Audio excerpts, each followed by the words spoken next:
And good morning, all you beautiful people. Thank you for coming along. Hey everybody. Cable Ties here. James, Keen, Michael. uh, Sion's here. Gerald, Delane, Dana. Hey, I haven't seen you here in the chat for a while. This is going to... Oh, Michael. I might have mentioned Michael. I can't remember. But anyway, hello everybody. And outside the boxes here, of course. Cool. Are you coming to us from the side of a racetrack this morning, Chip?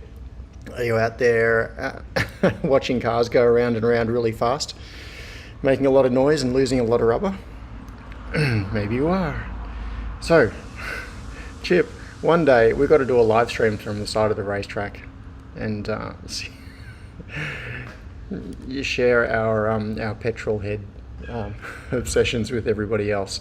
Oh, not today. Okay.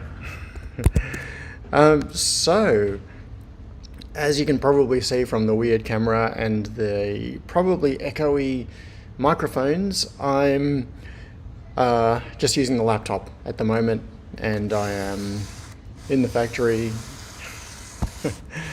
And it's a beautiful day out there. Look out through the door. Oh, look, you can see the sawmill just there. Through that door, there's a big sawmill. And that car that's just pulled up, no, that's not Stuart. So Stuart owns runs the sawmill over there. You can see all the big logs. And he pulled up only about 5 minutes ago and opened up the roller door. Yes. Where am I? Okay. Today is going to be even more rambly than usual, and I am feeling so zonked for a combination of reasons. First, in chronological order. First, after having a consultation with my Crohn's specialist, she suggested reducing caffeine. So my morning coffee switched to decaf at the start of the week, which is not a good thing. And then on Tuesday, I had 3 wisdom teeth extracted. Yes, super bass. Yes. Are you going to make me play all your bass? No, I'm not going to do that to you. I'm sure everybody here has seen all your bass. No more Pepsi. Yeah, Stephen said no more Pepsi. I said reduce, not eliminate. I have one right here because during these live streams I often end up with a sore croaky throat, so I've got a cold drink. Yes, Chip, they all belong to us. Super bass belongs to us. But nobody set us up the bomb. Oh, that's Stuart there now. He's taking some big bags of sawdust out to people. He chops up those huge logs, turns them into planks, and generates ridiculous amounts of sawdust, as you can imagine, coming out of his sawmill. And so he bags them up and sells them to people, and they use it for putting on their gardens and compost and all sorts of things. So. And I think they use them in horse stalls and stuff, because people come along and buy not just small quantities, they'll buy 30 bags, and the bags are really big. Anyway, so 3 wisdom teeth on Tuesday, which sucked, and it still sucks. It doesn't suck as much as it did on Wednesday. Once the anesthetic wore off, that really sucked. It's I'm just taking painkillers at the moment, just mild ones, and although a couple of days ago I did take some Panadine Fort, and I was kind of tripping for a while. And yeah, I can understand why people end up addicted to painkillers, but yeah, it kind of knocked me around. It felt great. It felt really, really great. But it kind of disconnected me from reality a bit. So, yeah, I'm going to avoid that. And then, what was the other thing? 3 things. I can't remember. There was a third thing. I honestly can't remember what the third thing was. I just don't know. It'll come back to me. Yeah, Michael says Panadine Ford is great when you want to get a good night's sleep. Yes, you get a good night's sleep, but I also get really super vivid dreams, like really crazy dreams. And then when I'm awake, it's like it gives me a real euphoric sort of feeling, and made me actually. I ended up sending. You know that whole thing about you shouldn't text message while you're drunk and then regret it the next day? I think Panadine has the same sort of effect, because I ended up sending messages, not text messages, it was like a Facebook chat and that sort of thing. And I said things I probably should have kept in my inside voice. But, oh well. Yeah, Peter says perhaps I only hallucinated the third thing. That's probably it. Yeah. Michael says, crazy dreams like building a factory. Yes. Yes. Dodgy, are you quoting The Matrix? Ever have that feeling when you're not sure if you're awake or still asleep? Yeah.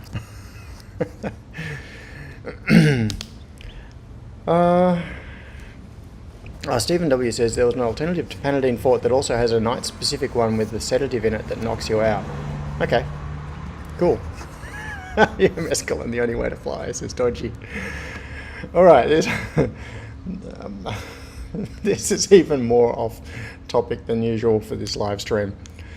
James wants to know what's new in the Super Lab. Okay, so that is as good a place as any to start getting back on topic. Thanks, James. So, okay, maybe it is partly a result of the things that I've been going through. Peter, no, I didn't send you a crazy Facebook chat. So maybe it's because of the things that I've been going through this week. And, Mitchell's here too, cool. Good morning, Mitchell. I've been becoming rather demoralised about the whole Super Lab, although we should start calling it the Super Base. That would be much better. James says, look, squirrel. Yes, there was a question right at the start about whether Steve is here. Steve is here. He's in the other room. Hang on. Through that wall somewhere. He's actually sitting on a ladder right now. So I hope he has his yellow card, his working at heights certification. Otherwise, the union's going to be all over him. Back on topic. Right. So, back on topic. Maybe because of the various things that I've been going through with things like the tooth extraction and stuff like that, I've been quite demoralised this week about the whole Super Lab experience. And I think it's partly, what is it? Well, the summary is that I'm not there yet, and I'm not even close to being there. I am so far from there that it is ridiculous. And I'm still at the point of stripping back to get a clean start to be able to start building it up to what I actually want. And so I'm still removing things from the wall and unscrewing brackets and taking stuff off and cleaning and moving things out of the way. So yeah, I'm not at the point. The way I'm thinking about this is kind of two phases. There is the stripping back phase, which is where you get back to a clean canvas and you have a space as a starting point. And then the second phase is the fit out. That's when you start building in the things that need to be there. And I'm still at the point, like, how long have I been at this? 6 weeks now, 7 weeks? I'm still at the point of stripping back and pulling off old stuff off the wall and cleaning mess and things like that. So I haven't yet got to the point where it is a clean canvas to start building up. So, Chip says, need a separate working at heights ticket. White card isn't enough. Yeah, it's the yellow card, isn't it? So my company, IVT, actually used to run the national database for that system, for the yellow card certification for working at heights, which is for people who work on scissor lifts and all of those sorts of things. But anyway, yeah, Stephen W says, I have white, yellow, and working at heights. So IVT has been gone for years after it was sold to ASI, and I have no idea whether they are still running the yellow card, like the working at heights database. But anyway, that system used to be run by IVT. So where hang on, I'm just going to switch views here so I can see what I'm pointing the camera at, because through all of this I can't actually see like where the camera is, what the camera is saying, because I had the chat open. So where I'm at the moment is I have kind of, for the short term, given up on the idea of building a clean room, basically just because I don't have space. There's too much stuff that has to be moved first, and I know that was the whole point of getting the factory, but at the moment I just don't have like the clear space to work. And in terms of being able to actually start using any of this space productively, there are really two critical things that I need. The first is a replacement for my existing lab. So that is the front room through that wall, and setting that up so that it's got my bench and soldering iron and test gear and computer and all of those sorts of things, so that I can use that as a replacement for my normal day-to-day lab sort of environment. And the second is stock storage and shipping, so that I can do things like fulfill orders. It's really noisy here in the street here today. I don't know if you can hear all the cars going past. I opened the roller door because it's a really nice day, but maybe I should have kept it closed. Yeah, I need to be able to have many shelves of stock and a packing bench and all the packing materials and that sort of thing, so that I can pack orders each day to be shipped out. Now, I need those two things really to be in the same place, because it would drive me nuts and be a little bit impractical to be going home to have one of them here and one of them at home. It doesn't matter which way it is. If I got all the stock here and I had to come here each day to pack orders and then go home to do my actual work, that would suck, and vice versa. If I had to go home during the day, pack orders, and then come back here again, that would also be a pain. So I really need to get the front room set up, and I need to get my stock storage and dispatch sort of stuff moved over here, and that they kind of need to happen almost simultaneously. And once that happens, I'll be able to start using the space. And then, so the big problem, hang on, I'm going to spin the camera around here. So where I am right now, I'm standing, just to give you context, I'm just inside the roller door, and this is the mechanical area. You can see the benches behind me with all the tools on it that I've been using for cleaning up and renovations. And through that door you can see what's going to be the lab. And then over here, where the camera is pointed now, I'm going to get, which way do I go to get there, to get out of the way? That big pile of stuff that you see there, that is where the clean room is going to be. But until all of that big pile of stuff is out of the way, there's nothing I can do with it. It's just dead space. So you can see the edge of the white line on the floor. That is effectively where the wall is going to be that divides the clean room from the stock storage and all of the other sorts of things. Hang on, I'm going to unplug you from power and move the camera over here. So, Cable Tie says there's a big pile of rubbish no longer. Yeah, there, yes, that's true. Cable Tie last weekend came over and helped me move a whole lot of stuff. So thank you for that. And yeah, because there was a big pile of rubbish just inside the roller door. That all went into the big bin, which got cleared during the week. So that white area that you can see just behind me, and look, oh, there's the tin of floor paint that's all empty. That is going to be the stock storage area. And the line you see across the back, that is the demarcation point. So the area that I'm renting ends at that white line. Where am I walking? I'm walking backwards. So that white line, it goes from that wall, so that's where the dividing wall will be. And then beyond that is Lockie's area. And the white line goes all the way across the room, and it joins at the end of where that plasterboard ends there. So that will be a dividing wall, dividing between this side, which is the back half of the factory, that's Lockie's half, and this side, which is the front half of the factory, which is going to be my half. So that area there where it's painted, that's going to be the back of the clean room. But until all of this stuff is out of the way, there is, I'm kind of stalled on that. There's nothing else I can do with the clean room. So what I'm going to concentrate on now, and if I turn it around here, you can see there's some old plasterboard stuck on the wall. I've been stripping off the wallpaper, not because it's too much of a mess to get it back to a clean surface. So what I'm going to do is just strip off the last residual bits of wallpaper and paint the plasterboard white, because there are going to be shelves, well, not shelves, there's going to be like floor standing racking all the way along this wall. So if I come back over here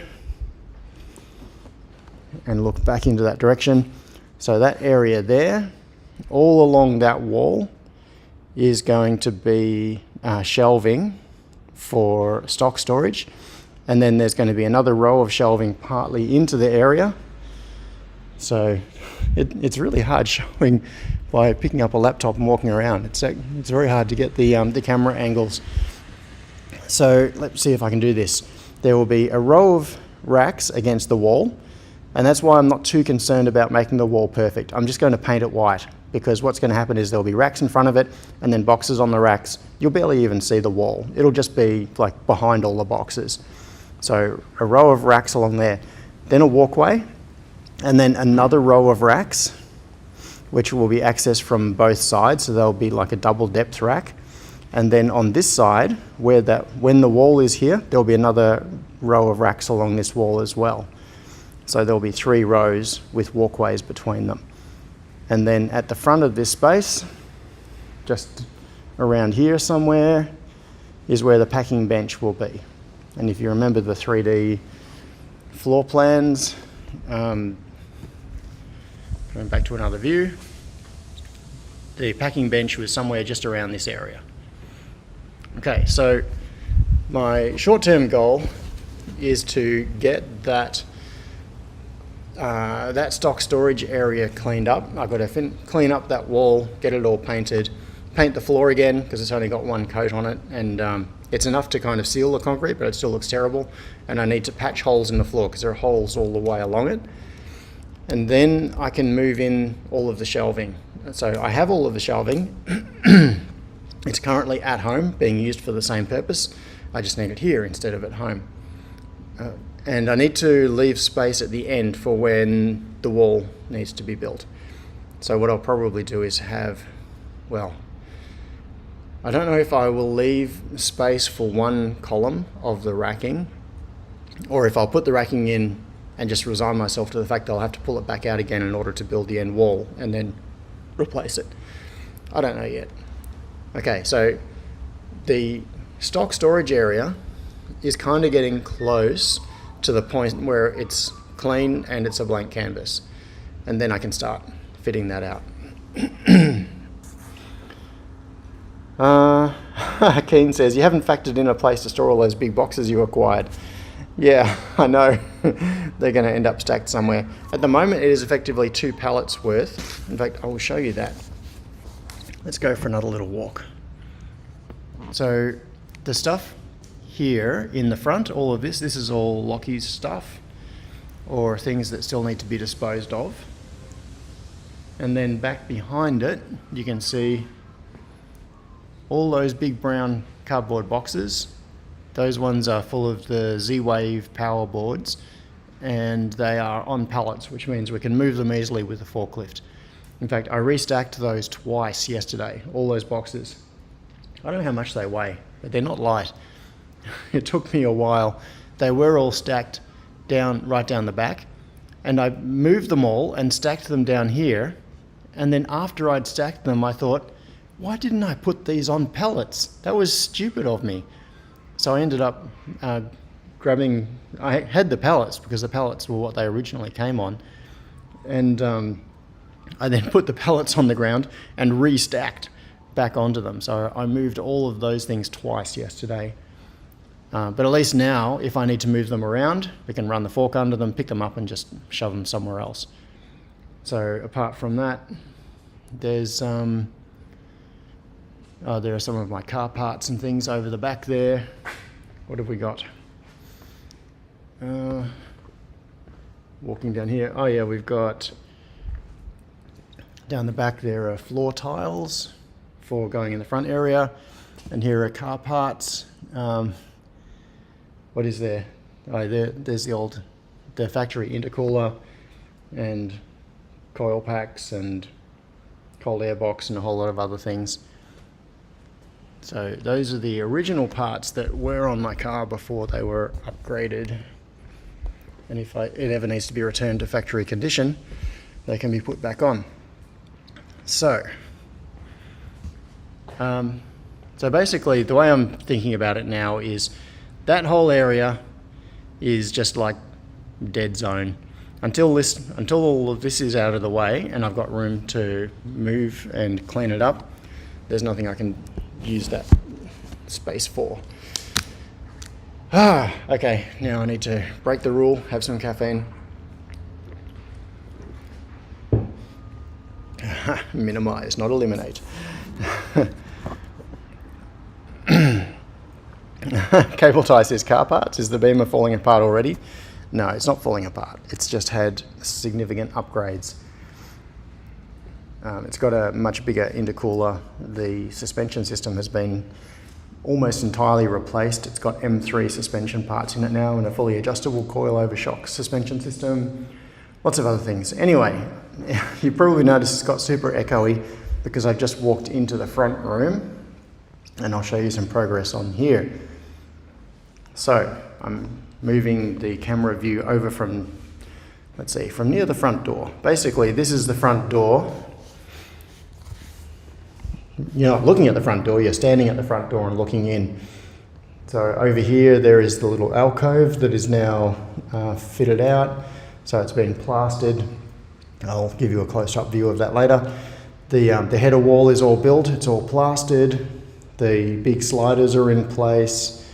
And so this is part of what I've been doing over the last little while. Still needs some jointing in there, obviously, but it's got the metal strip. So there's the steel strip that goes around here is all in place, and then it's been filled and sanded. And it still needs some final coat of filling and sanding to make that all smooth. And jointing in along the inside edges there and there. And then that whole wall can be painted. So it's almost at the point where that end wall can be painted. And then I need to do a whole lot of clean-up work still on the plaster on the rest of it. So, oh, actually, there's Steve. Steve is here, hanging out on the ladder. So I've done some things like you get this up in the corner up there. Oh, you can just see it past the light. There was really bad water damage. That plaster in there was all rotted out. It was basically disappeared and there was nothing there. So I cut out a square in the corner, patched the plaster. The corner strip was actually kind of fallen apart for most of it because the water damage had proceeded down the corner. So I cut it all out, all the way down, and then I've put new Like that's the paper that you put in the corner of plaster, and then that's all been plastered over. So that needs some sanding, and then that can be painted. And yeah, more repair work around the place needs to be done. And then it can be painted. And after that, I can put in the floor tiles and begin, and then basically I'll have a clean slate as a starting point, and then I can start putting in benches and all of that sort of thing. Steve is responsible for all the boxes. Okay. Okay, I'm just going back up because I haven't been able to see the chat while I've been talking. I've missed a whole lot of stuff. Outside the box says OCD stacking style. Yeah, so that is the because the boxes that are used for these.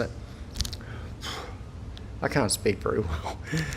The boxes for the power boards are not quite square, they're slightly rectangular.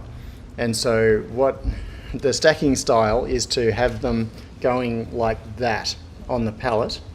So one that way, then one that way, then one that way, then one that way, which leaves a little void square in the middle, but it means that the overall shape becomes a perfect square. And then if you alternate the directions that you're doing it on each layer, it means the layers actually overlap each other slightly and they interlock, and the whole stack becomes more stable, because instead of being simply like two stacks of boxes side by side, it is a stack of boxes that is slightly overlapped as it goes up. Why did I explain that? I don't know. Yeah, Mataki says, buy yourself a cheap pallet jack. Definitely. Yeah, I need to get a pallet jack. I don't necessarily need a full forklift that can lift things up to great heights. I just need to be able to get things off the ground and move them around. And I think that's going to become important once I have things like the pick and place machines in here as well, and reflow oven and whatever else ends up being in here that is heavy. Because what we can do, I mean, most of those things are going to end up on stands, but what I would like to be able to do is have the machines attached to the stands, and then have the stand set up with cross pieces under them that allow them to be picked up by a forklift or a pallet jack. Here comes someone. Someone having fun on a motorbike. So what we could do is use the forklift to get the machines onto the racks, and then bolted together. So effectively it becomes a single unit, and then a pallet jack can be used to move them around once they're all attached. Cable tie. No, I'm not the one who's doing burnouts in the streets. Yeah, Richard says, hey Steve, get to work, you lazy squirrel. Yes, he just sits there and watches.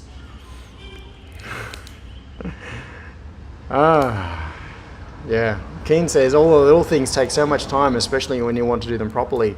Yeah, I know. I'm fighting the urge to take shortcuts, because the things that I'm doing at the moment are going to be at the bottom layer of so many things. And if they aren't done properly the first time, getting to them to do them properly later is going to be really, really hard.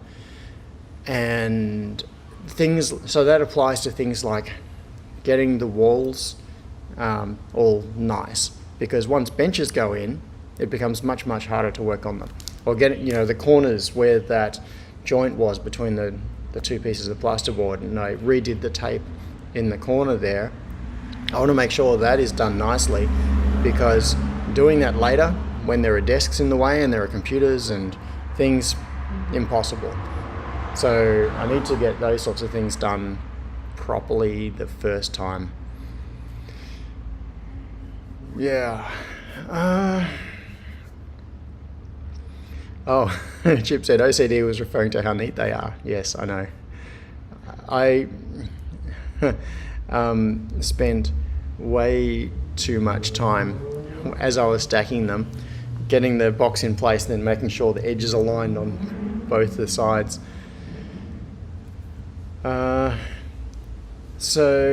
Dodgy asked, what is on the sides of the door you just walked through? And James said, looks like colourblind metal flashing. If you're talking about this door, then the grey thing at the top, that is a big steel L beam, L bracket, L, whatever it is. Steel angle. It's like ridiculously strong. And there's another one on the other side. And then the interior is, I think it's yellow tongue. Where are we? Keen says, I have a small scissor lift trolley for moving machinery and borrow the neighbour's forklift when necessary to move bigger stuff. Yeah, a scissor lift trolley is cool. There is actually one sitting, in fact, those floor tiles that are over the back there, one of those stacks of floor tiles is sitting on a scissor lift trolley. One thing I've never actually looked at though is how low they can go, because if it can go low enough to get under the equipment, and if it can lift something in the order of a few hundred kilos, something like those would be great. Yeah.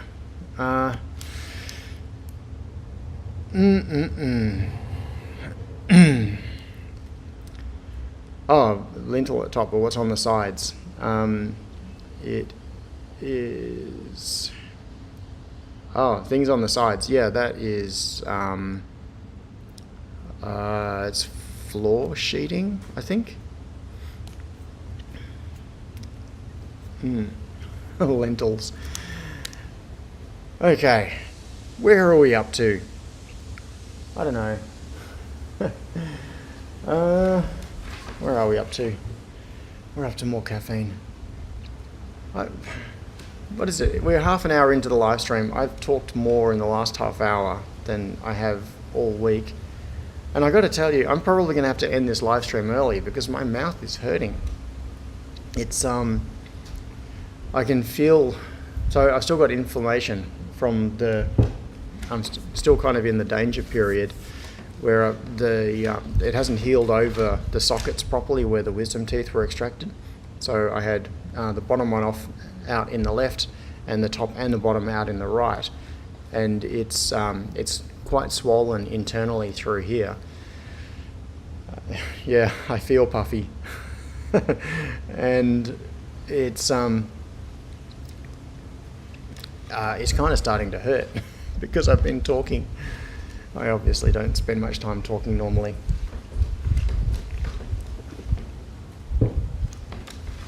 Oh, there's a noisy piece of paper flapping around in the wind there. Get that out of the way. Right.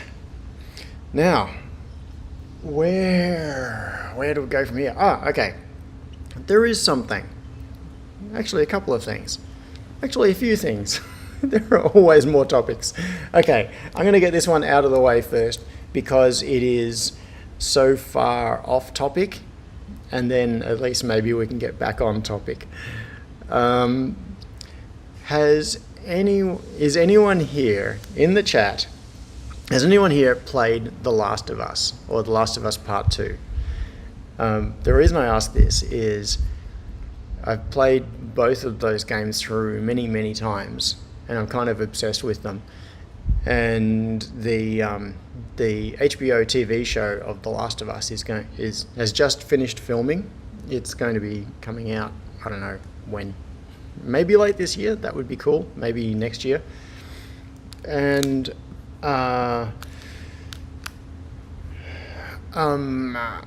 so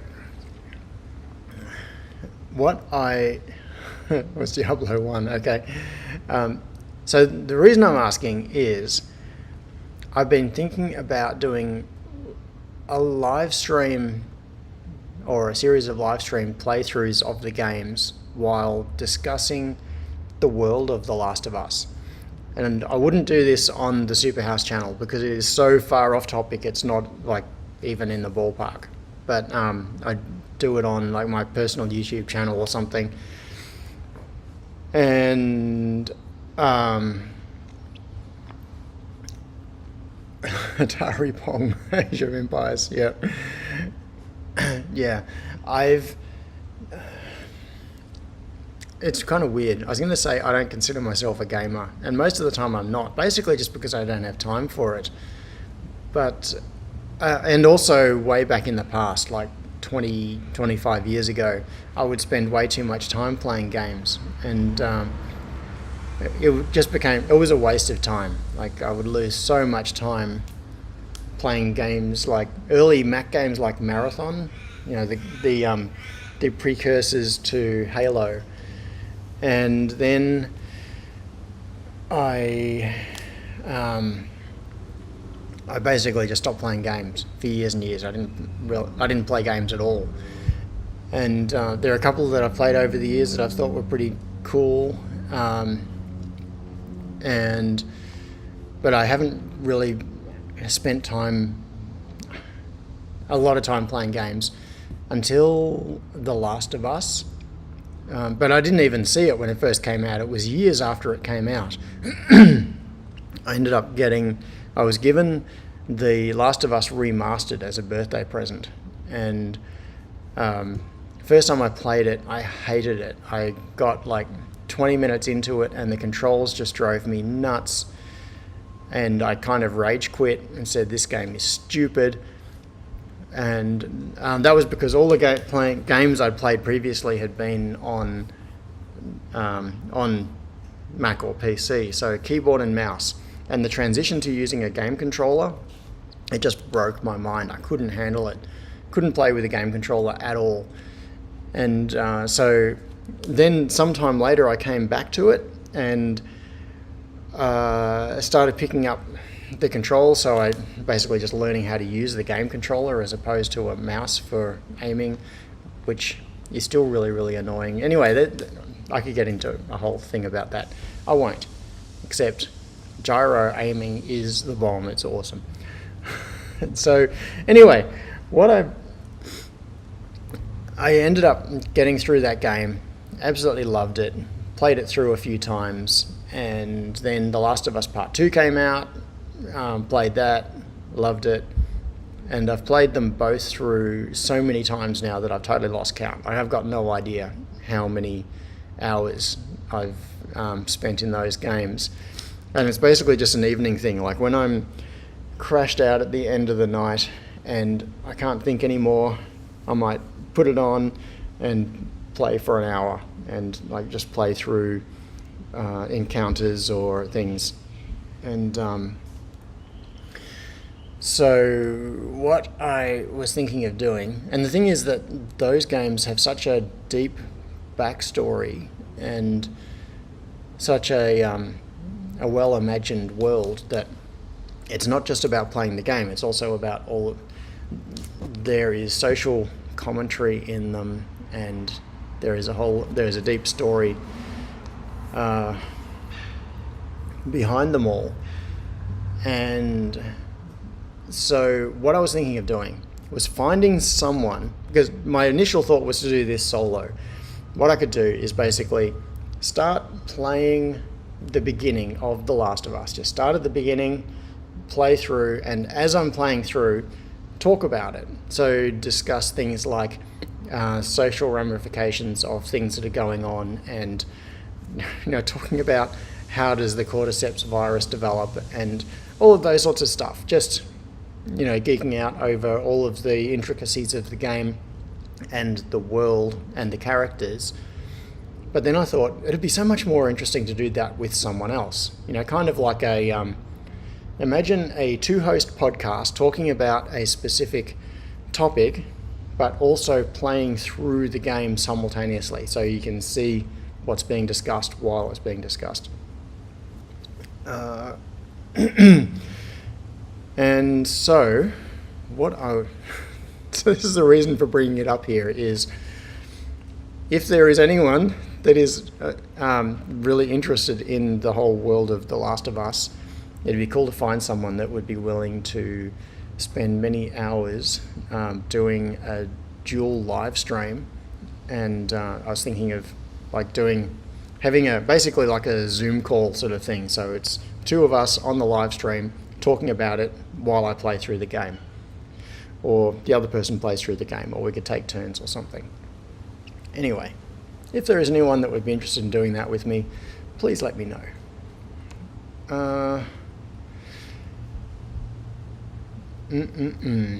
Okay. Okay, what am I missing? Okay, what are we going to talk about? Okay, so that is, I'll get off that off-topic subject and try to slightly return to the subject. Yes, it is hard to write numbers by wiping, Stephen.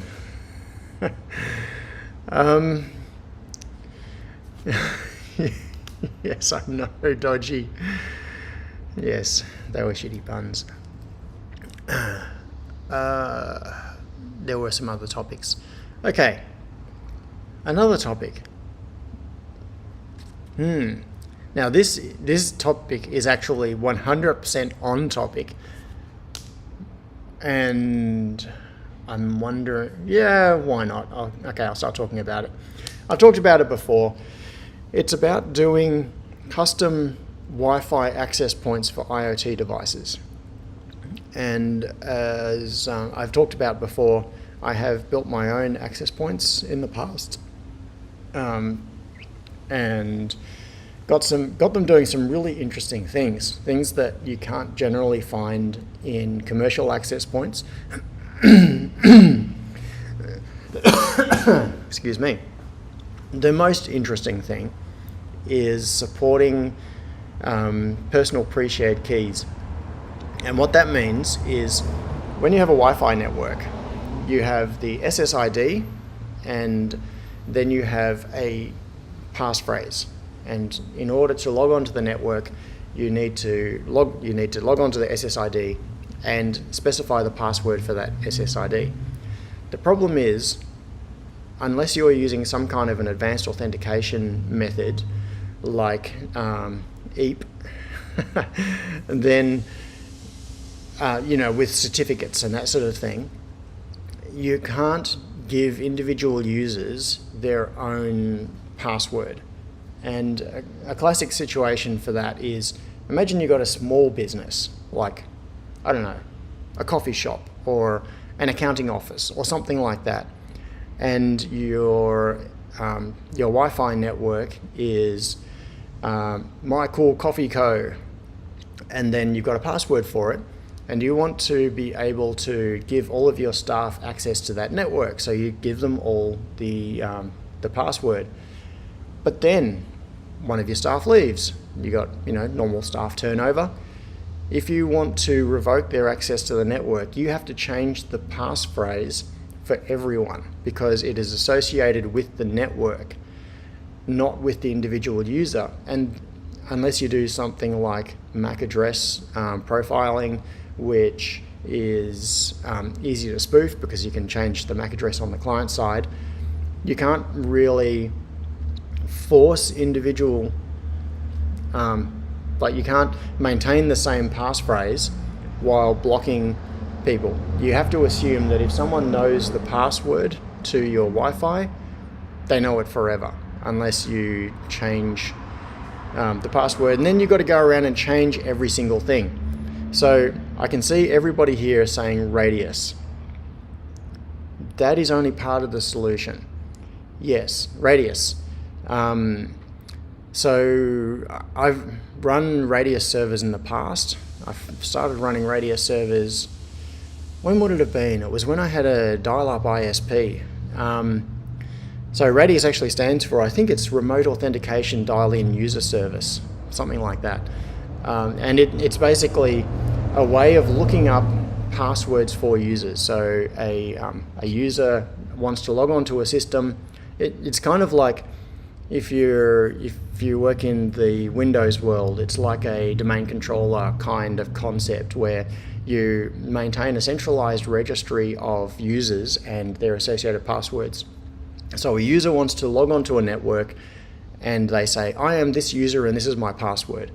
And then the end devices, the edge devices, like routers, for example, can take those credentials, pass them up to the Radius server and say, hey, I have a user here, and they say they are Joe Bloggs and their password is Swordfish. Is this valid? And then it gets a response that says, yes, it's valid, or no, it's valid, and it can contain other data like what their credentials, like what their privileges are associated with their user, and then the edge device, like the dial-in access server, can allow them in or not allow them in. So Radius is part of the solution. That is the centralized lookup system that allows you to find the users. Now, this is the problem. How do you use a Radius server with regular WPA2 encryption and authentication? And the answer is, you can't. Well, you kind of can. And this is where the tricky thing comes in. So, yes. So, okay, Richard brought up a very good point. I will get to this, Richard. So, Richard says, Free Radius has an EAP module. Yeah, when did I start running Radius? It must be about, I'm trying to date it. It was from when I was running a dial-up ISP, and it would have been around 1996, 97, maybe a little bit after that. So it's in the order of 25 years ago. And so, okay, now I've described the scenario with regular authentication, and that is where you have an SSID and a passphrase associated with that, or a PSK. If we want to be technical about it, it's a pre-shared key. So associated with that SSID, all of your clients need to have that same pair. They need to log on to the SSID with the PSK, and they are all using the same PSK. Now, if you go to EAP, which is the Enterprise Access, I think it just stands for Enterprise Access Protocol, or Enterprise Authentication Protocol, something like that. There's EAP and PEEP, and variations. There are all sorts of different methodologies for this. So if you go to that, what happens is your clients present individual credentials. They don't just say, I want to connect to that Wi-Fi network. They say, I want to connect to that Wi-Fi network, and this is my username, and this is my key, which could be in the form of the public portion of a certificate or something like that, like if you're using a certificate-based authentication, or it could be an individual password for that user. The cool thing about that is what it means is you can revoke access for an individual user, and it doesn't affect anyone else, which is fantastic. It means if you're running your coffee shop and a staff member leaves, then you go into your Radius server and you look up the entry for that user and you delete them, or revoke their credentials and leave the user there for future reference, or whatever your particular process happens to be. So, and none of the other users have any change. And the thing is that users can't, they can't log on as someone else unless they know that person. It's the sensible way of doing it. It is, the thing is that authentication at the domestic level on Wi-Fi is really, really naive. It's based on, in fact, the original thing. So the early authentication, WEP, which has been broken for so long that it is meaningless as a protection method.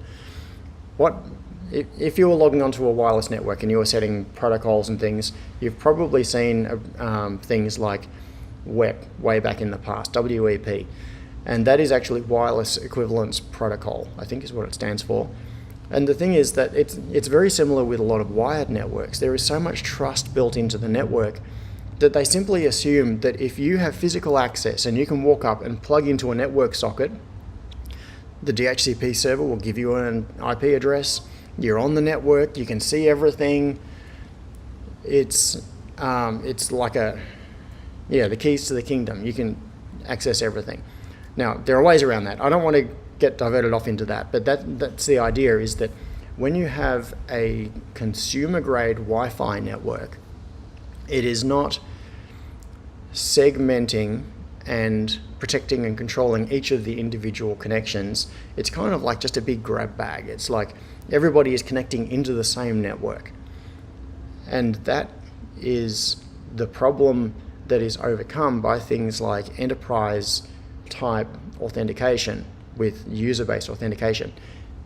So the thing, once you start getting your head around all of these sorts of problems, the first thing that comes to mind is, great, we'll just go to like enterprise level authentication.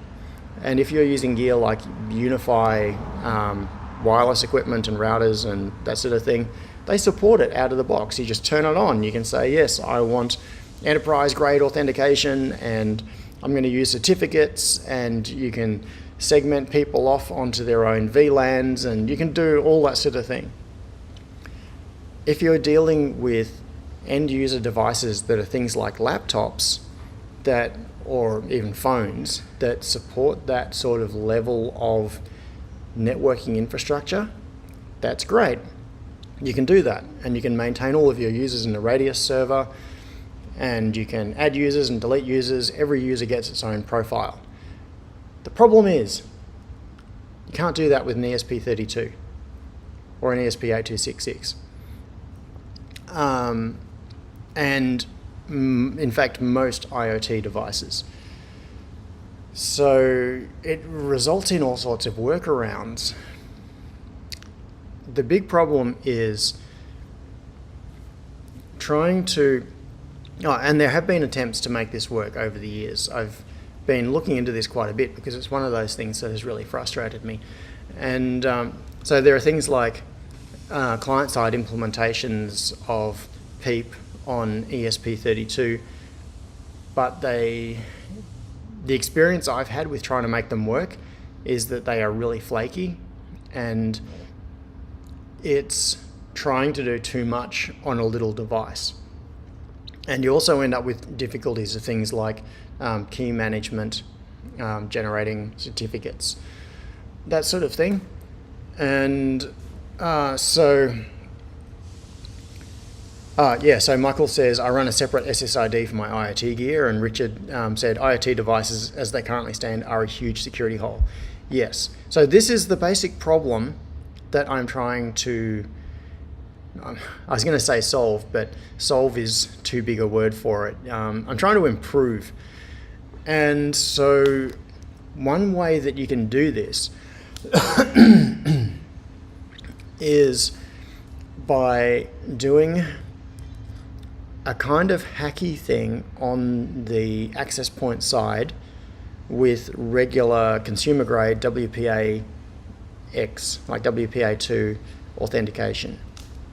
And it actually works really well. There are some companies that do it. Okay, so I'll explain the mechanism. It's one of those things that in retrospect, when you hear it, you think, that is so simple and so obvious. Why didn't I think of that?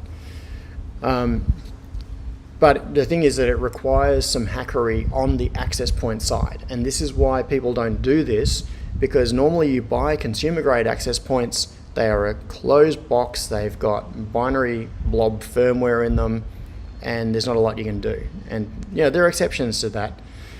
But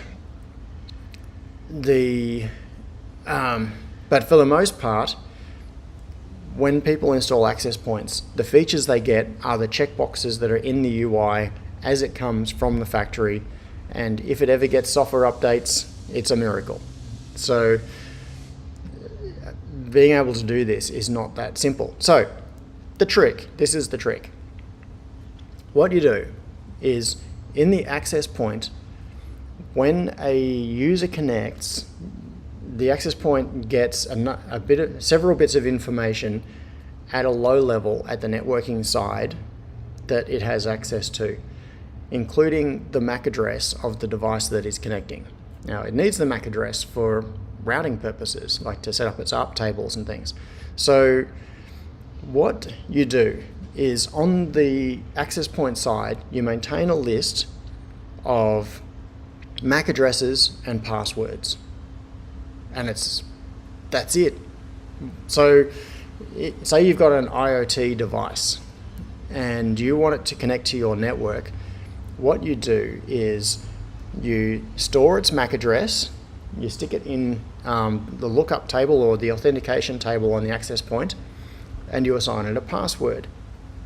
So then what happens is the device wants to authenticate to your access point, and it says, I am connecting to Awesome Coffee Co.'s SSID, and my password is my awesome unique password. And then the access point looks at it and goes, okay, you're connecting to my SSID. I can see your MAC address. So effectively the MAC address becomes like the username, and it looks it up in the table, compares it to the password for that MAC address in the table, and then says yes or no, and lets it in or doesn't. So what happens is that you end up with, instead of a username password pair, you have a MAC address password pair. Now, I know MAC addresses can be spoofed. That's like the first reaction that people are going to say, but usernames can be spoofed too. It doesn't matter. The whole point is that the MAC address is simply a unique identifier, just like a username, and then the password is associated with that identifier. So on the software side of the access point, instead of having a single password for your Wi-Fi network, what you have is a list of passwords associated with MAC addresses. If the MAC address of the client changes, it can't log on anymore. That's a possible downside of this. It's a slight management overhead, but generally that doesn't happen unless you do it deliberately, and in that situation then the device gets locked out and it just can't authenticate. So it's not just a matter of Dodgy says, I use MAC filtering too, just another level of protection. Yes, this is yes, MAC filtering is useful, but this is different to MAC filtering. MAC filtering, this is using the MAC as an identifier. But okay, imagine this. You're wanting to log on to a service. Imagine you're wanting to log on to Facebook or YouTube or whatever, it doesn't matter. And you present your password, your username and your password, and you log on. It's that pair that gets you in. Now, you know your password and you want to authenticate, you want to spoof and log on as someone else. So you put on their username and password and you put on their username and your password. It doesn't let you in because the pair doesn't match.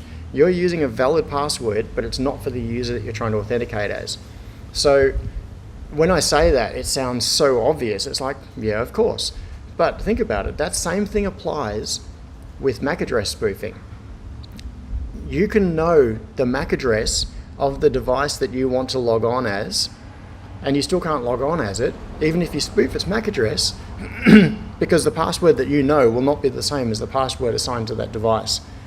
So it's not just MAC filtering, it really is using its individual username and password for each device on the network.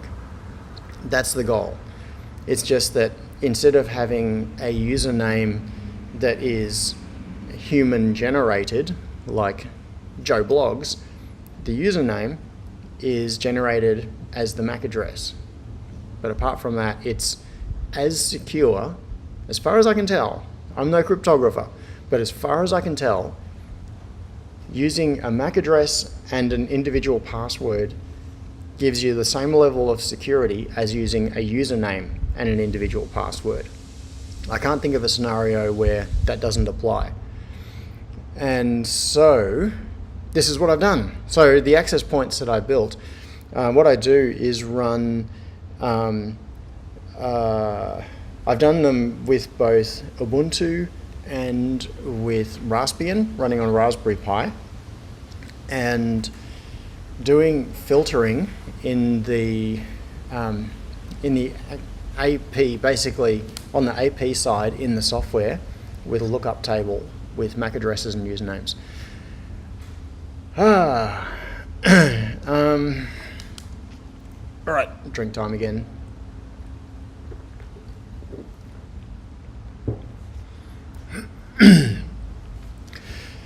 Okay.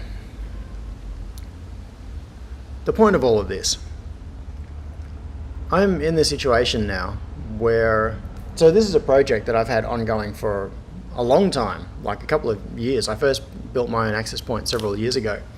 Got a sneeze coming.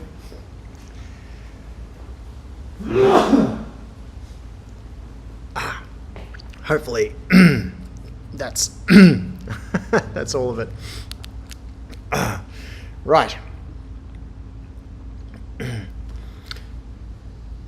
Yes. Michael Wire said, some network card drivers let you specify the MAC address, so it's not perfect. Yeah, but it doesn't matter if... The only thing is it has to be consistent. If you specify the MAC address in the driver for your card and you are connecting to the network and you create a profile for that MAC address and that password, as long as it doesn't change, it doesn't matter. You can specify all the MAC addresses you want. It's still the same level of security as specifying a username and a password. It's just replacing the username with the MAC address. Okay. Sorry, Sion. Yeah, I should have sneezed in the other direction.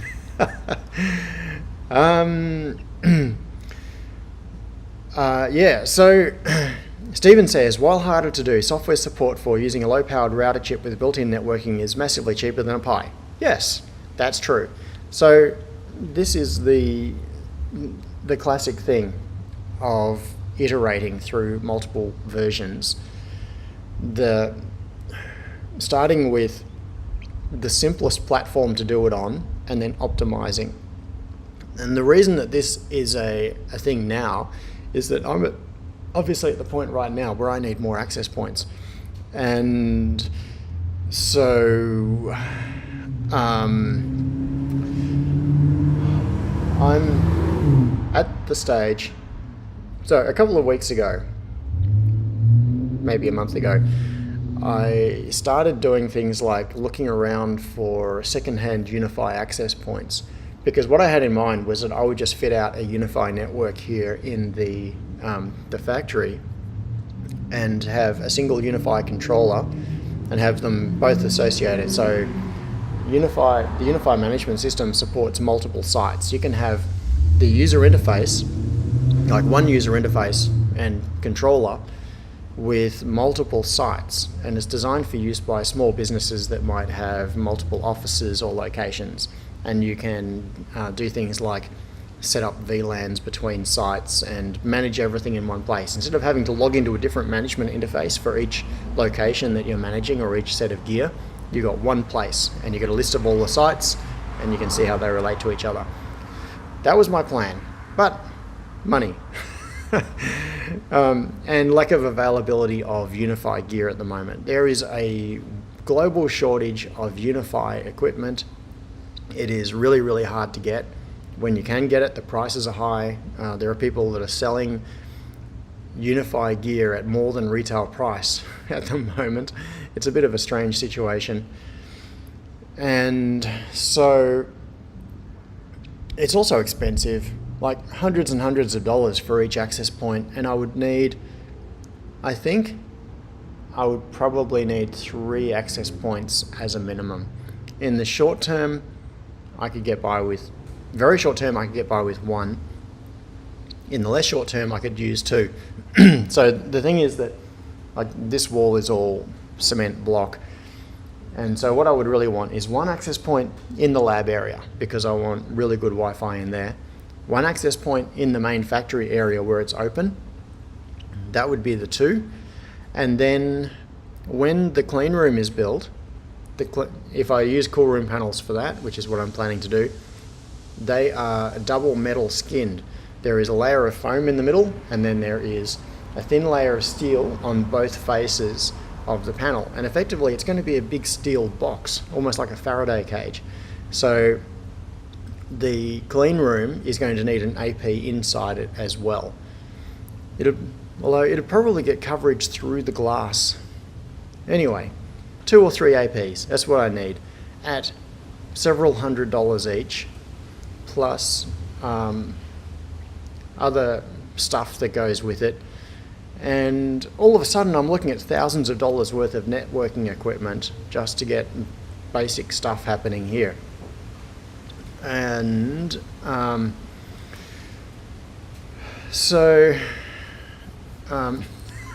Peter says, you can have one of my Unify APs for $2,500. So generous, Peter. Thank you.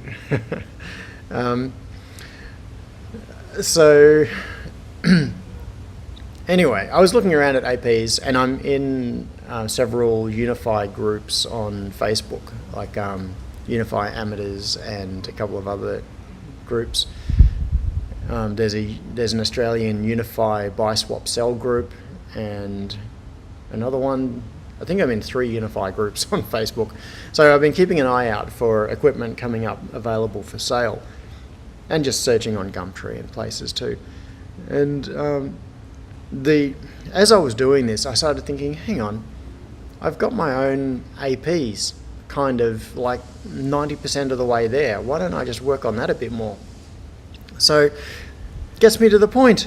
After all of this time, finally I get to a point, which is that I have resumed work on my own access points.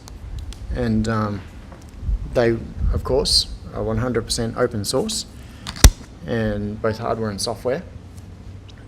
And so I've gone through a couple of different generations. Well, generations is too generous a word.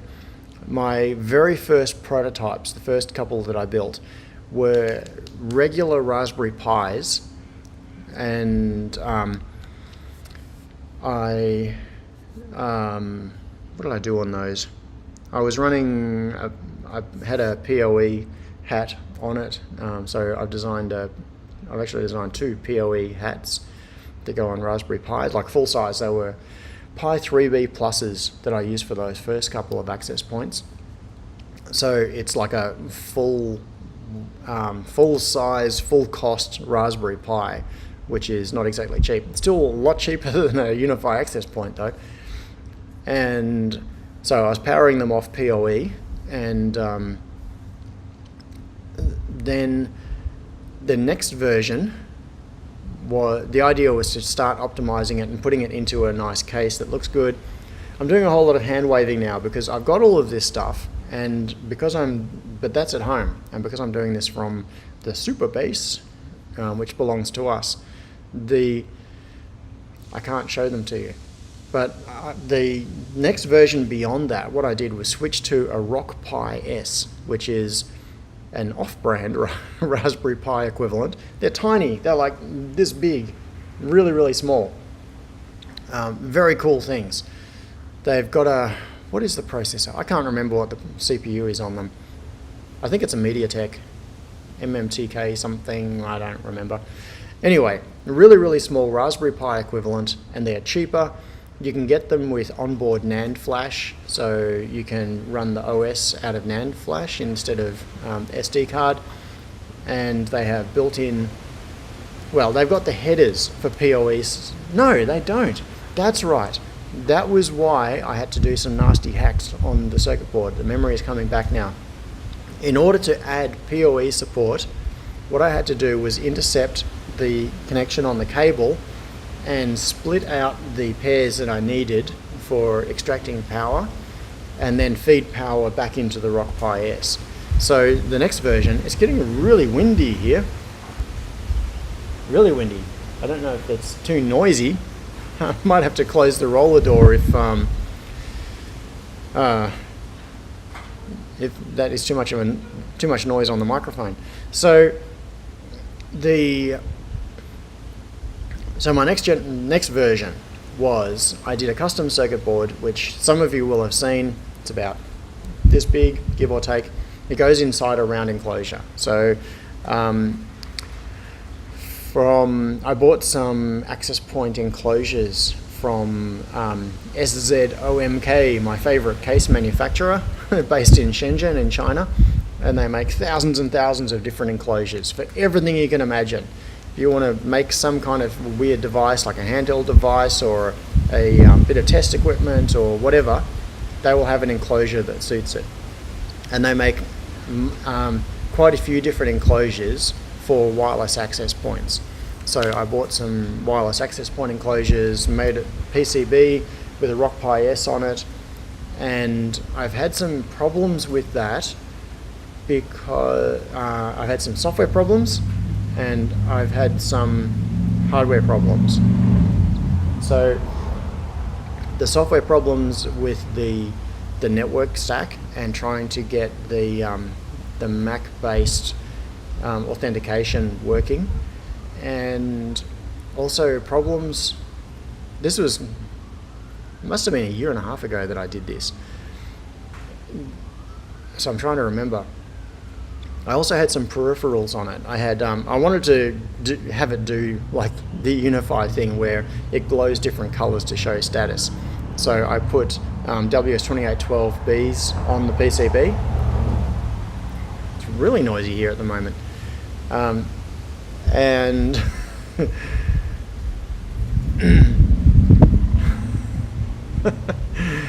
sorry, I'm just glancing at the chat. The cops are coming for Steve. Yeah.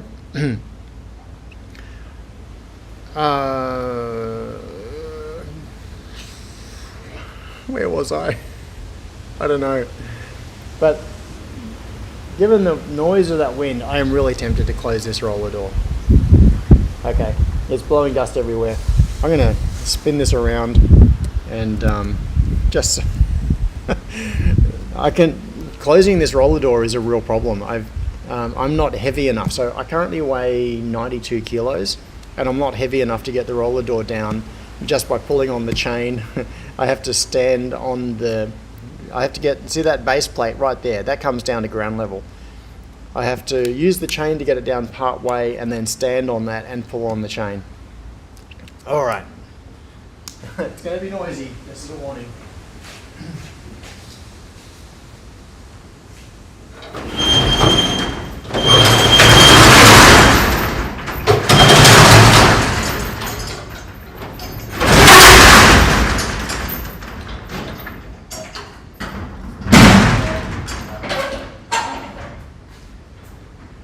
Okay. I probably should have hit mute before doing that. Now. Okay.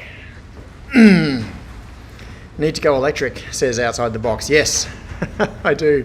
WD-40 time. Yeah, what I would really like to do is electrify this door.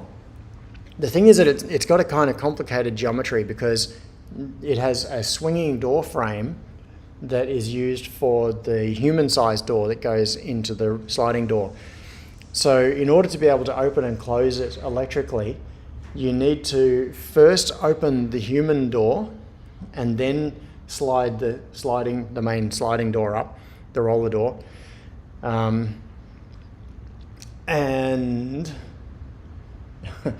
yeah, I can't figure out a way to do it. What I was thinking of doing was something like putting sensors on it so that it can be motorized and it knows when it gets to the point where it's just at the top of the human door and stops. Because if I opened it that far, ooh, James is just posting some things. Ceiling mount for a Raspberry Pi. Yeah, I've printed that one. Yes, that exact one, James, I have printed that. And it is surprisingly big. I actually got a real shock when I printed it. So that is a dome enclosure for a Raspberry Pi so that you can mount it up on the ceiling. And I printed it out of, what did I print it out of? I think I just printed it out. It was like white PETG. And I saw the design and I did the slicing and I put it on the, in Prusa Slicer or whatever. And in the software you can see, yeah, you can see it on the bill plate. What am I thinking? And I hit print, and it estimated like print time was like 12 hours or something for the main part of the dome. I can't remember the number, it was a while ago. And I thought, that's a lot, and printed it and went away and came back, and the dome, that enclosure is huge. It's really, really surprisingly big. It's got a lot of empty space inside it. So yeah, one of my early plans was just to use Raspberry Pi 3B Plus with that 3D printed case that James just linked to. And it was ridiculously big. And also Raspberry Pis are hard to get. And also I wanted to be able to do things like an external antenna so that I could have much better coverage. So Dodgy says probably a lot of filler. No, it wasn't really a lot of filler. It's more a matter of the geometry of the Raspberry Pi. By the time you allow for things like the cable to come in around the end and the size of the Pi, if you wrap a dome over it, the smallest size dome you can make that will fit that, because you've got like the rectangular edge of the Raspberry Pi, the dome has to go past it. So you need clearance, which means you end up with void space here, you end up with void space here. Basically half of that case was empty, or more than half the case was empty. So that dome enclosure is like a little Raspberry Pi in a big case that just barely fits over it with lots and lots of space around it. Anyway, none of that is really important because I ended up finding these access point enclosures from SZOMK, and they're cool. They come with like little ceiling mounts, so you screw the ceiling mount bracket in and then you clip the access point in and rotate it, etc., and it clips into place. So that's what I designed my PCB to fit into. And so Keith H said, PoE hack for the rock. Okay, so what I did for that was I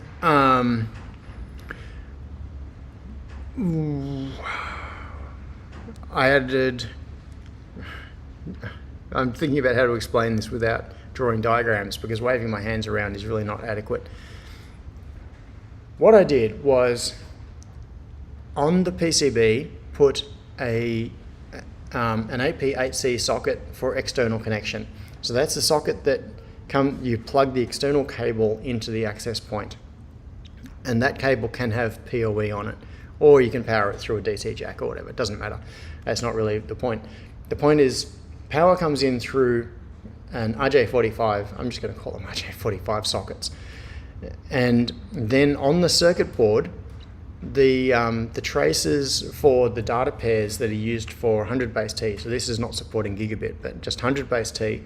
Pass through to another socket on the other side, and then on the inside of the little access point enclosure I use a tiny network cable, like a 10 centimeter one or something, a 15 centimeter one, and it plugs into the internal socket, loops around and plugs into the Ethernet socket of the Rock Pi S.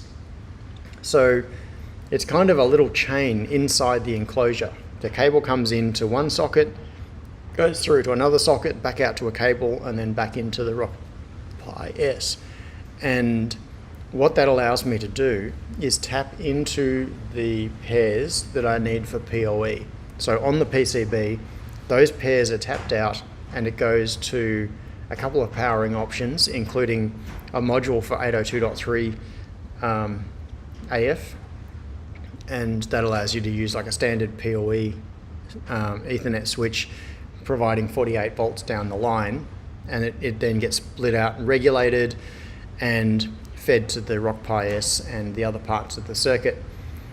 Or you can, if you wanted to, for example, just send 12 volts down the line, like in a cheapy DIY PoE situation, which is something that I commonly do.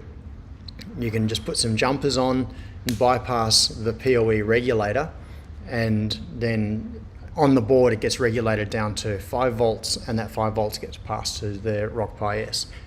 So it's basically like a splitter, but the splitting is all done inside the little access point enclosure. And so I kind of got that working, but it's hard getting just about everything these days. Like getting, at some point, Rock-Pi S's became hard to buy. I haven't looked at their stock levels for a while now, but there were enough issues with the Rock-Pi S. As cool as it is, it's a really, really cool little board, and it's tiny. There were these issues like the problem with having to use this multi-way splitting thing internally in order to get the PoE working, and also the software environment. And I know I can get so I have already got the Mac based authentication working on Raspbian and Ubuntu on a Raspberry Pi. So that's a known good platform.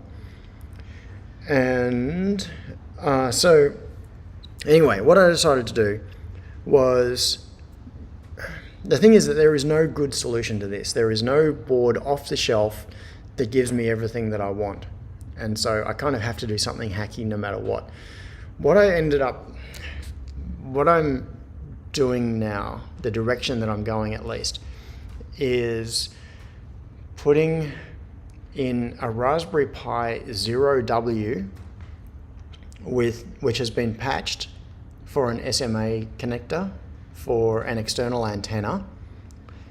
And the thing is, a Pi 0W doesn't have Ethernet. So Pi 0Ws are very small, they're narrow, they're quite thin, so their form factor is pretty good, but they don't have Ethernet. So what I'm doing, well, this is my plan. I haven't actually done this yet. This is like the third major iteration of this approach that I'm trying, is I'm going to totally redesign the access points PCB and I'm going to implement Ethernet on the carrier PCB connected via SPI to the Pi. So I'm going to have a Raspberry Pi 0W mounted onto the carrier PCB, and then I will have, I'm not even sure what chip I'm going to use yet, whether it will be something like a WIZnet chip or I don't like the ENC28J60, but there seems to be reasonable support for them. I think the WIZnet chips now are really well supported on the Pi. They haven't been in the past, but I'm pretty sure they are now. Andrew says, looks like you can do different PSK per client Mac with MikroTiks using access lists. Yes, that's right. So there are some systems that do this. I did not invent this idea. I'm just trying to implement it in a very open source and low cost and kind of IoT friendly way. There are a couple of different terms for it. I can't remember what the other one is. There is another networking company which is I think it's US based. It's the company that kind of controls the market for campus networking for universities in the US, and their name just totally escapes me at the moment. And they kind of made their name on this feature, but they call it something different. So I'm calling it PPSK, which is Personal Pre-Shared Keys, and there's some other term for it. So MikroTik or MikroTik, or however it's pronounced, they implement it, and this other company implements it as well. It's one of the things that people have been asking Unify to do for years. Like, it's been on the wish lists of features that get stuck onto the Unify forums, and Unify just don't seem to have any interest in it whatsoever. So anyway, AeroHive, that's it. Yes, Andrew Gordon said extreme, AeroHive, have it. So AeroHive, oh, and Lucas also gave that answer. AeroHive does PPSK, private pre-shared keys. Yes, Ruckus calls it DPSK, dynamic PSK. Yeah, it's all the same. That's right. So there are places that do this, which gives me some some feeling that it's not a totally stupid idea. There are smart, sensible people that have been doing this in commercial grade gear for a while. It's not the sort of thing you see in a typical domestic environment. So what I'm looking at, my goal here is to create access points that are that provide those sorts of advanced features and flexibility, but are not as expensive. And here's the kicker. This is the thing I haven't actually mentioned yet. Integrate with OXRS. So the goal here, excuse me, the goal here, and this is something that Ben and several other people, Aaron, have been talking about for a while, is that OXRS, the Open Extensible Rack system, should have a management interface that is kind of inspired by or similar to the Unify management interface, where you can have devices that you adopt into it, and then you can manage them all through that one central interface. And the web interface that you see for things like the light switch controllers, where you have an interface that you log into. So I've done this on the stream before. You have an HTML file which is hosted locally. This is just like the first iteration or proof of concept of it. You open it in a browser, you give it the IP address of the device you want to control, which could be a Rack 32 or whatever it is, and then an action that you want to perform on it. And you can do things like reconfigure it. You can change its Wi-Fi details, you can change its MQTT settings, etc. What that is doing is calling the API on the device to change its configuration. And that basically is a proof of concept of a management console that is separate to the device. So instead of logging into the device and using its own onboard management system, which you do with traditional consumer grade gear, like every access point has its own web-based management interface and your router has its own interface, etc. What you do is have one interface that gives you a view of all of your devices. So the idea with that started out being oriented around home automation devices, but it can also extend to network devices. You could be managing your access points through the same user interface. Yeah, Gavin says just like Meraki and OpenMesh have a fancy web interface. Yeah.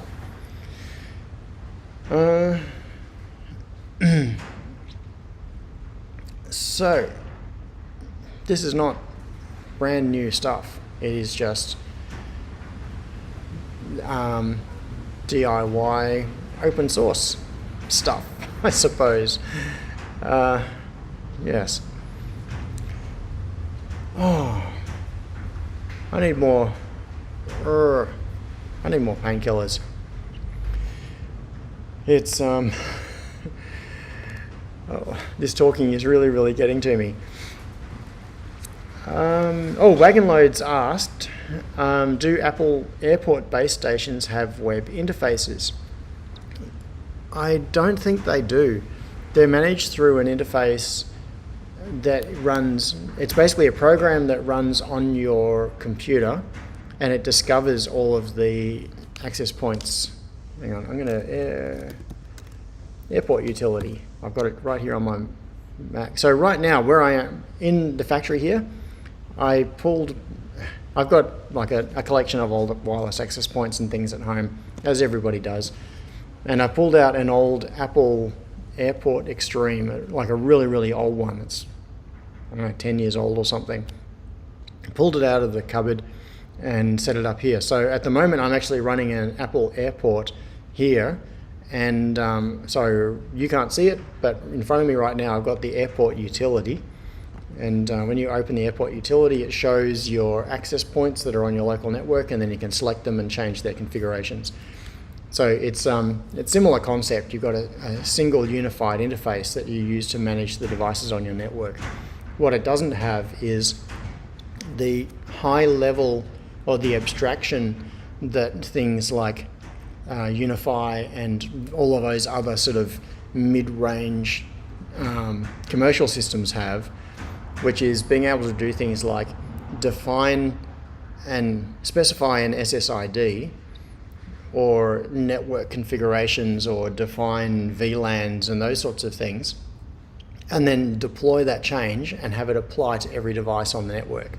So instead of having to go and change every access point individually, you specify a site-based setting, and then you say, this is my site-based setting, and then every access point on your site just inherits those settings. So, yeah. Yeah, as Sion said, it uses Bonjour and a custom app. Yeah. So Bonjour is Apple's branding for what's called other things in different places. It's called ZeroConf. It's, yeah. Anyway. Yeah, so Lucas says the host APD option for PPSK is called WPA-PSK file. Yes, or WPA-PSK radius for radius-based auth. Exactly, yes. That's what I'm using.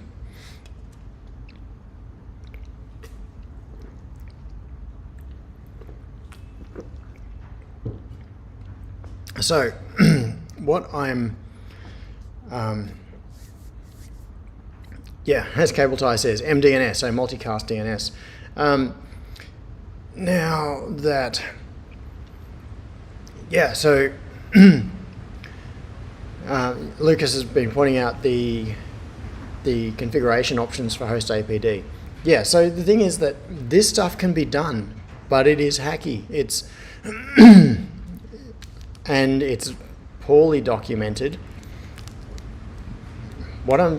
All I'm trying to do really is take an idea that is already implemented in mid-range commercial gear and above, and a poorly documented open source tool that allows you to do it, like the configuration options on host APD, put those together on open source hardware as a reference implementation that does it out of the box, and then and then have the OXRS infrastructure manage it. So one way of looking at this is, effectively, I want to compete with Unify.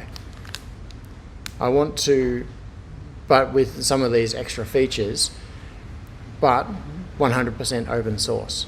Just, yeah, open source hardware, open source firmware, etc. Yes.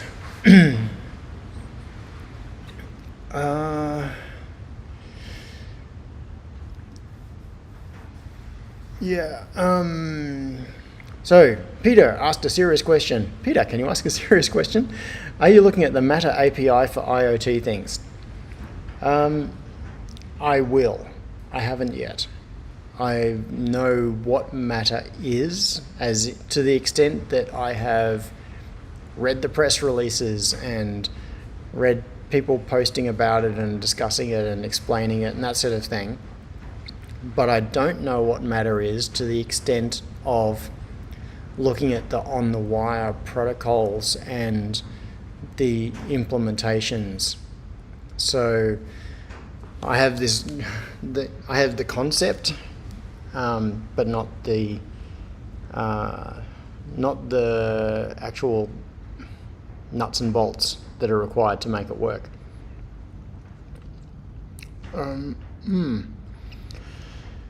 So it's one of those things that I think it's going to really, really matter in the near future. It doesn't matter right now, and I've got enough other things to worry about. So I'm just sort of staying vaguely aware of it, but I'm not putting time into really trying to figure it all out and do anything with it.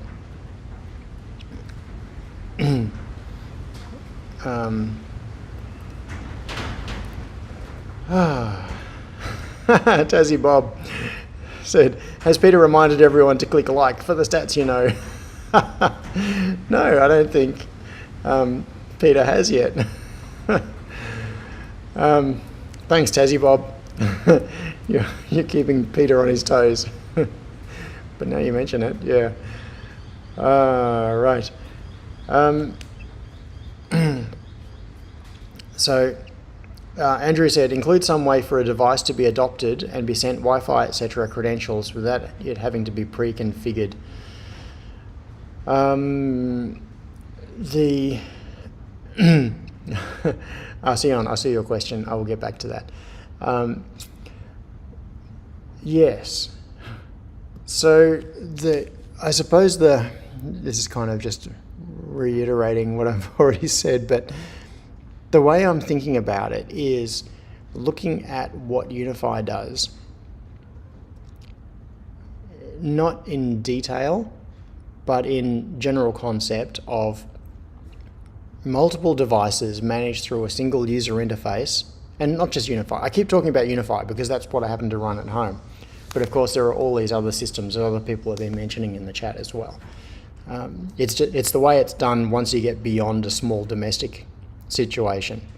When you've got an environment where you need to manage many access points and different users and different VLANs and that sort of thing, unless you're getting in there and editing the config files, then you need some kind of unified management interface.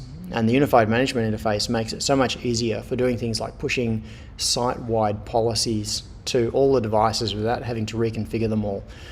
But yeah, to answer that question, that's my general idea. I want to be able to have a list of devices that I manage through the admin interface, which will be a list of like MAC addresses and passwords. And then if I add one, that will be synchronized out to all of the access points. So that user will then be able to log into any of the access points. And if you disable a user or change their credentials, that will get synchronized out as well. All right. So Sion. Sion's question was, I missed the end of the clean room discussion. Is it not happening at all, or not for a while, or something else? Okay, it will happen, but I have, excuse me, but until, hang on, I've got to switch my view so I can see what's going on. But that very full area there, that is going to be the clean room. And until it is not a very full area, there's not really much I can do with continuing on the setup. So what I'm going to do is focus on getting my stock, storage and shipping area all done, my front lab area all done, and at least then I'll be able to start using this place, because at the moment I'm paying rent and I can't actually use any of this. It's like of no benefit to me whatsoever. So I need to get to the point where I can start using some parts of the space, and then when all of that is cleared, I will be able to start fitting out the clean room in that space. Yep, so you're right, yes, okay, cool, just get in and start working, that's right, yeah. Okay, Peter called it 21 minutes to lunch. So, I may not last the 21 minutes. My jaw is like really sore. Okay, so Andrew Gordon said that, hang on, I've just got to, okay, I misunderstood what Andrew was saying earlier. So, I went off on the whole thing about modifying the configuration and having it pushed out automatically to devices in terms of like access points and those sorts of things. So the infrastructure devices. That wasn't Andrew's question. Andrew's question was, if I'm understanding this correctly now, Andrew's question was, can you do configuration and have it pushed out to the end devices, like IoT devices, without having to configure them individually? That is a really, really good thing to raise. So now that, I've got to think about how to answer this. Basically because I don't know the answer. But it is a really, really good thing to raise. So now that you've explained your question, it's making me think about all sorts of interesting things, because we've got the adoption process. I've been thinking about the adoption process in terms of infrastructure, but there also needs to be an adoption process in terms of individual devices. And this is the sort of thing that Aaron and Ben and a couple of other people have been thinking about. So if you have a rack 32, for example, say you build a new light switch controller, or you have a new temperature sensor, or some device that you have added to your home automation network, or an IoT device, what we need to be able to do is have those in a ready to adopt state and be able to adopt them and push configuration to them. Yes, that would be really, really cool. And it could be a big advantage in terms of, probably the biggest advantage is with the smallest devices. And when I say small, I don't necessarily mean physically small. I mean small in terms of devices with low power, like low processing power and storage, because with those devices you don't really want to run, well, okay, no, it's more than that. It's about user interface. That's really what it comes down to. A device that doesn't have a user interface, how do you get it, how do you configure it, how do you get it onto your network? And this is being, Mitchell says, Ben, Aaron and I had something in our sleeves for the app, need to get back on dev of it. I got the UI ready, built on a similar platform already. Yep. So Mitchell has also been doing some really cool stuff on this. Richard Perrott said Kevin Darragh has a process for configuring devices. It's been a long time since I watched any of his videos, so I don't remember how applicable it would be. And Trady Trev says Tasmoda admin had something like that, but it never worked well. Yeah, Tasmoda admin, that's right. I have played around with that, and that does a a cool thing. Wagon Loads asked a question. This is I'll answer it now so I don't forget, but it is a squirrel. What about network management of networks that are hundreds of miles apart? Yes, that is taken care of by systems like UniFi, because what you can do is have your controller hosted on a publicly accessible network. And that could be either on your own network with a fixed IP address, or it could be, you could run it on a virtual machine. Like what a lot of people do with UniFi is run UniFi in a Docker container on a Linode virtual machine, for example, with a fixed IP address. So you're running your own management interface in the cloud, but you've got 100% control over it. And then when you are adopting your devices, you adopt them to the public IP address of the management system. And they could be anywhere in the world. So you can have a single management interface that you log into that shows you real-time status and data and configuration for devices all over the world. And you make your changes and those devices update. That's the general principle. So, Gavin said SNMP config pushes SNMP.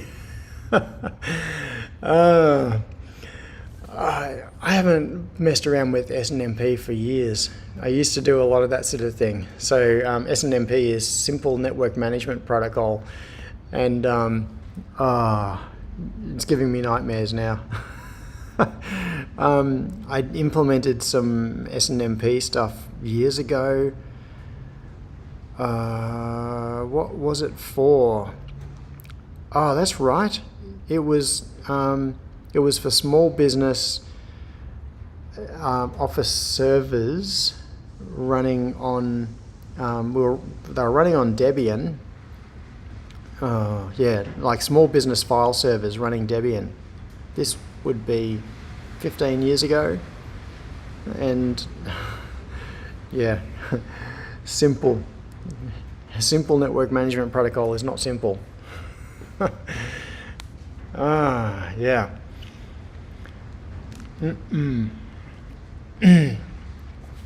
Yeah, Dodgy says, are we in danger of making things so complicated that it can no longer be used by the average DIY enthusiast? Yeah, that is a tension, and something that needs to be kept in mind. Yeah, it's just thinking about that principle, that whole thing applies to so much of technology, where it also reminds me of the innovator's dilemma, where you start off with, I'm not going to get into the innovator's dilemma, but you have a situation where there are existing solutions, but they're all complicated and they don't quite do what you want. So you end up building a small, simple solution that does just what you want. And then you start adding features, and then other people come along and it becomes popular, and then more features get added and it becomes more and more complicated. And now all of a sudden it's a really complicated thing with heaps and heaps of documentation and a steep learning curve. And a newcomer comes along and they say, it's all too complicated. I just want something small that does what I want. So then they write something small that does just what they want, and the cycle continues. So yeah, we need to not do that.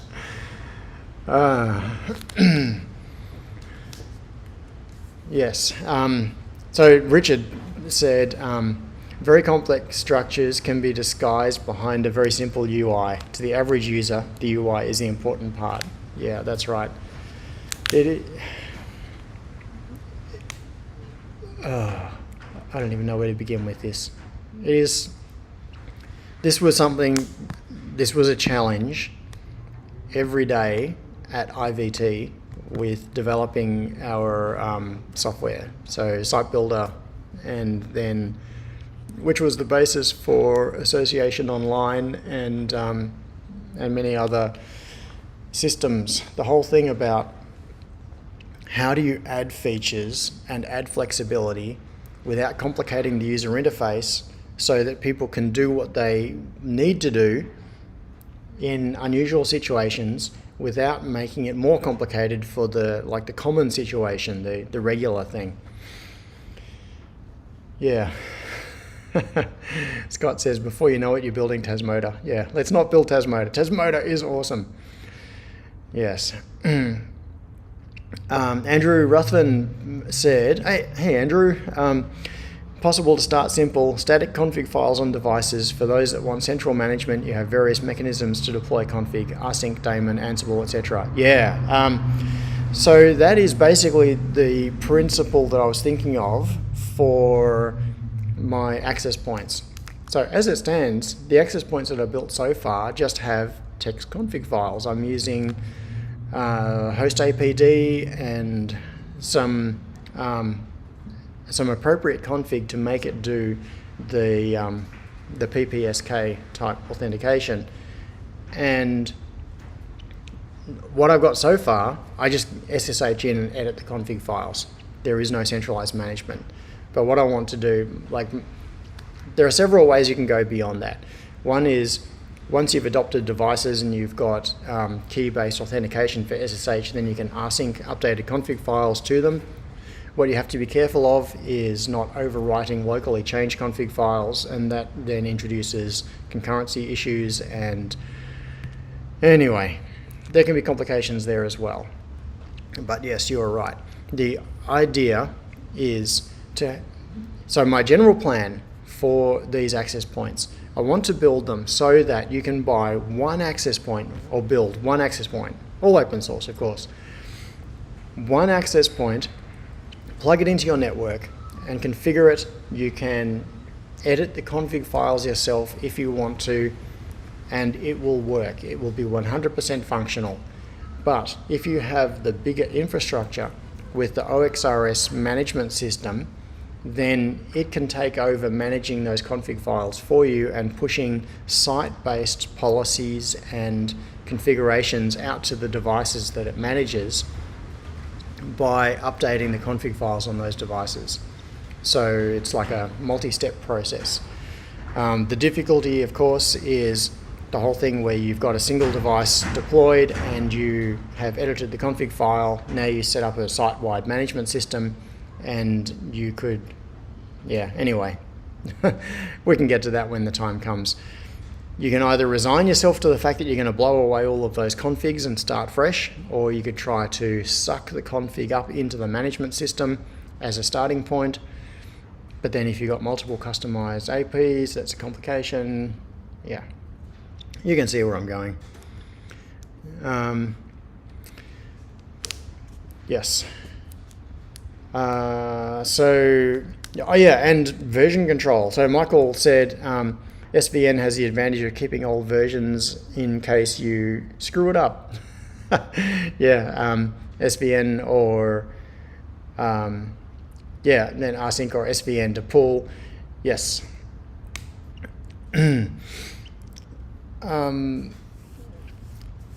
Sion made a very good point here. It's why I've stopped work on my parts. It went from a tool for me to something for more people that is less what I want or need and more complex than its intended design.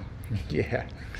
So for those of you who don't know, Sion, Unexpected Maker, faced the problem of managing stock of individual electronic parts, like components and reels of parts, and doing things like keeping track of, I want to build 500 of these boards, and this is my stock of parts, and do I have enough, and what do I need to buy? All of that stuff.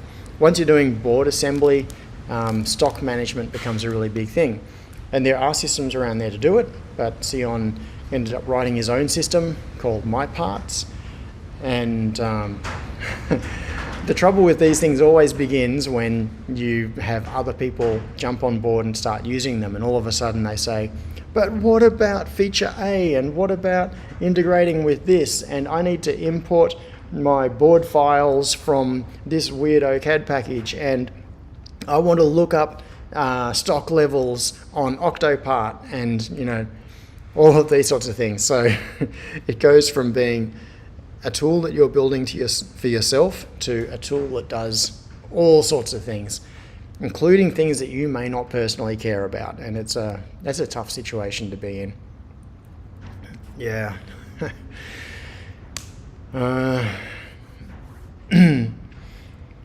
Yep. Michael said SVN is old, sure, but it's simple, and for basic config distribution, it's perfect. Yeah. So the network model on Subversion is quite different to things like Git.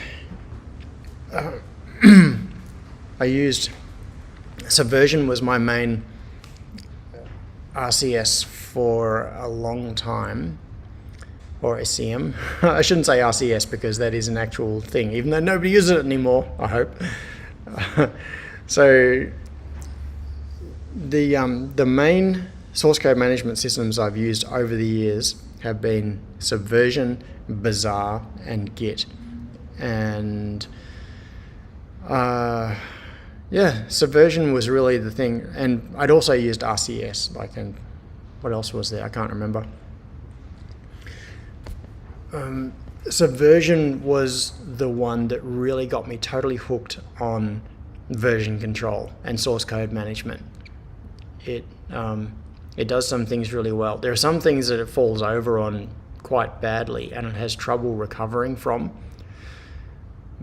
And overall, so as a day-to-day source code management system, by far my favorite is Git. I love it. It's so good. But there are certain things that Subversion does differently in terms of its network model and the way you can update the distributed copies that probably make it more relevant for things like managing config files, where you want to be able to update config files on machines and keep track of all their history and things. But anyway, I'm not going to get into that right now because it's nearly time and my mouth now is really, really hurting. CVS, oh, that's it. Yes, thanks, Andrew. Prior to Subversion, I used CVS, and prior to that, I did actually use RCS a couple of times, and I think I ended up banging my head on the keyboard or something. And so, like, back in the thing is that with RCS and CVS, they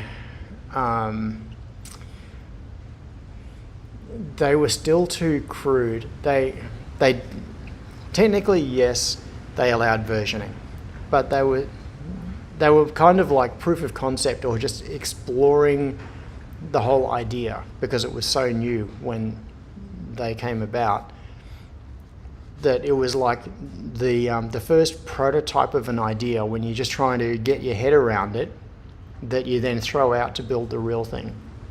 And so luckily now we have much nicer source code management systems or revision control systems like Subversion and Bazaar and Git. So yeah, Bazaar really seems to have... I thought that Bazaar was going to become far more popular than it did, and I think it was a victim of Git. The way it looked to me, like just in terms of open source projects and things that I was following, and at the time I was quite active in Debian and seeing what was being used in ClearCase,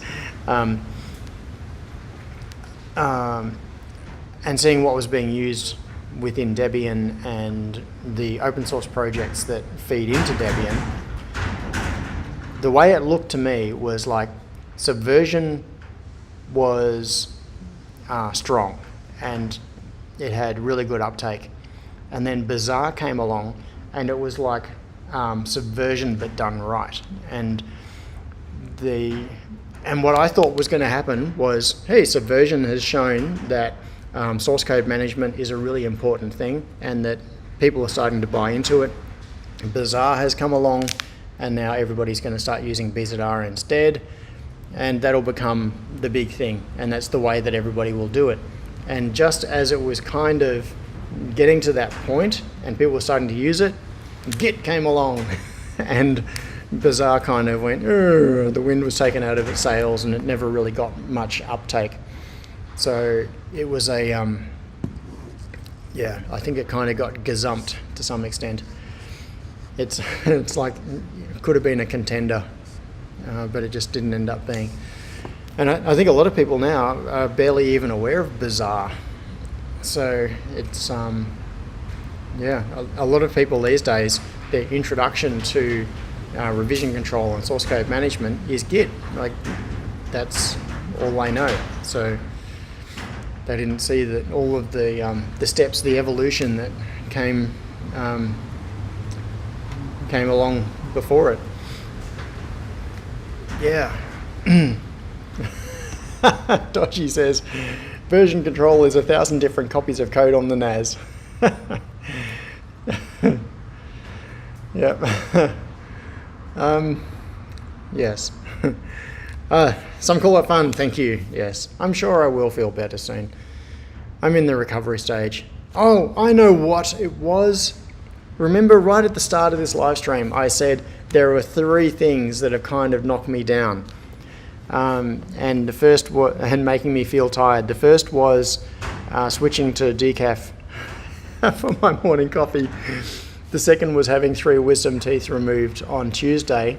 And then I did something possibly foolish, just because of the timing.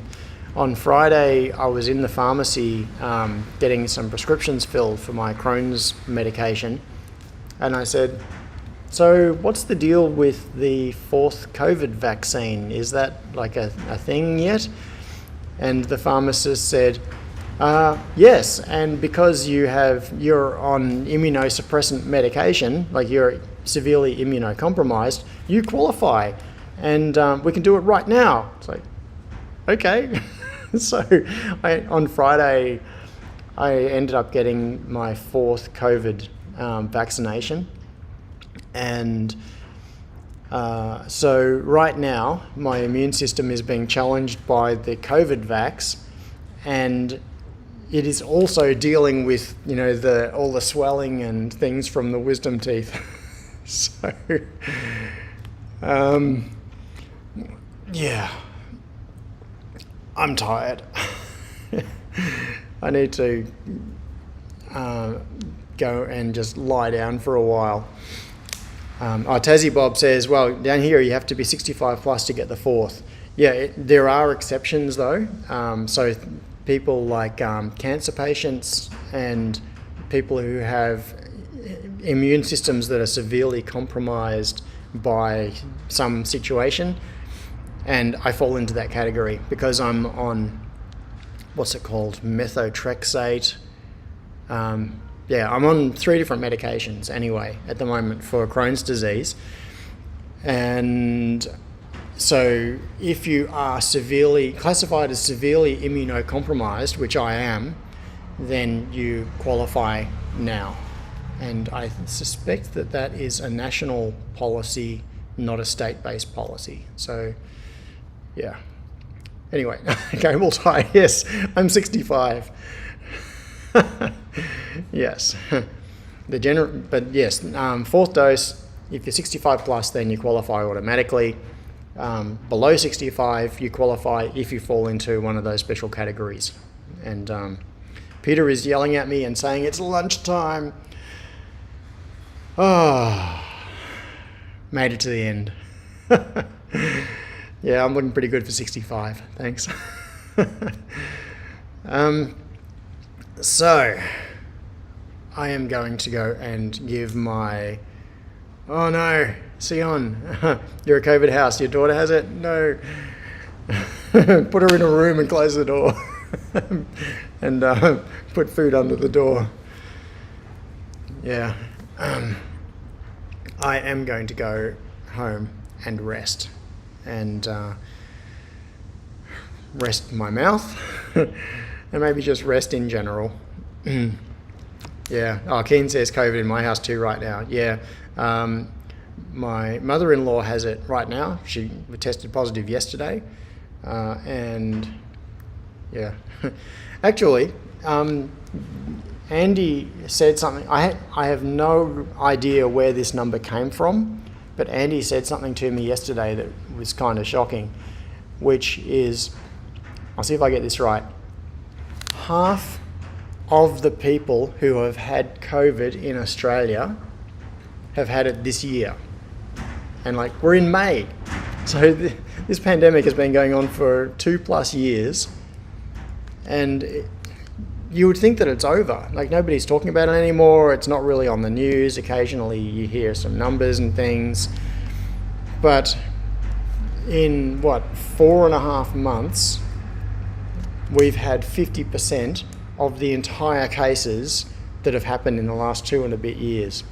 So the actual numbers are going crazy at the moment, and nobody's talking about it. It's like 15,000 a day or something.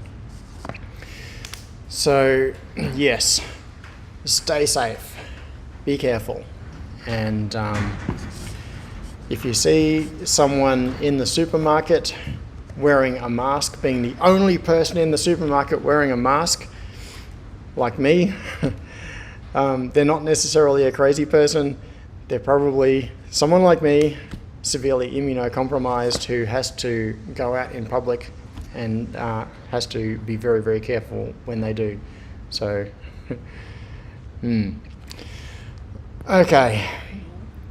I am going to go eat your veggies. Yes, thanks, Michael. I'm going to go and